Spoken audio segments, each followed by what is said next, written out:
बाळा, तू ज्या गोष्टीची रात्रंदिवस काळजी करतोयस ना, ते मी आता पूर्णपणे माझ्या हातात घेतलंय. तू बरोबर ऐकलं आहेस. आता तुझा भार हलका करण्याची वेळ आली आहे. तुझ्या मनात सुरू असलेली ती विचारांची चक्रे आणि ती अस्वस्थता आता कायमची थांबवून टाक. तुझे कठीण प्रश्न आता माझे झाले आहेत आणि तुझ्या प्रत्येक चिंतेची जबाबदारी मी स्वतः स्वीकारली आहे. तू इतके दिवस स्वतःच्या खांद्यावर जे ओझं घेऊन अहोरात्र फिरत होतास, ते आता माझ्या चरणी अर्पण कर आणि मुक्त हो. ज्या गोष्टी तुझ्या नियंत्रणात नाहीत, त्याबद्दल विचार करून तू स्वतःला का आणि किती काळ त्रास करून घेणार आहेस? लक्षात ठेव, तू माझं लाडकं लेकरू आहेस आणि आपल्या लेकराला संकटात होरपळताना पाहणं मला कधीच शक्य नाही. तुला आज कदाचित वाटतंय की सर्व मार्ग बंद झाले आहेत, पण मी तुझ्यासाठी यशाचे नवे रस्ते आधीच तयार करून ठेवले आहेत.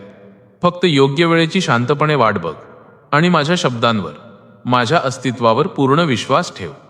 तुझ्या आयुष्यातील त्या न सुटणाऱ्या कठीण प्रसंगांना मी आता माझ्या पद्धतीने निकालात काढले. लोकांचे टोमणे, भविष्याची भीती आणि अपयशाची चिंता, हे सर्व आता तू विसरून जा.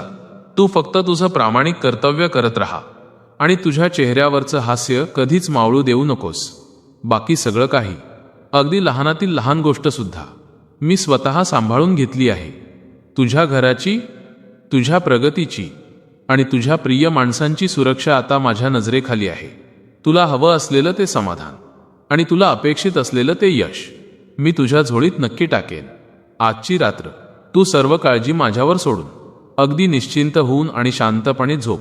उद्या जेव्हा तू पहाटे जागा होशील, तेव्हा तुला मनातून एक वेगळीच शक्ती आणि शांतता जाणवेल.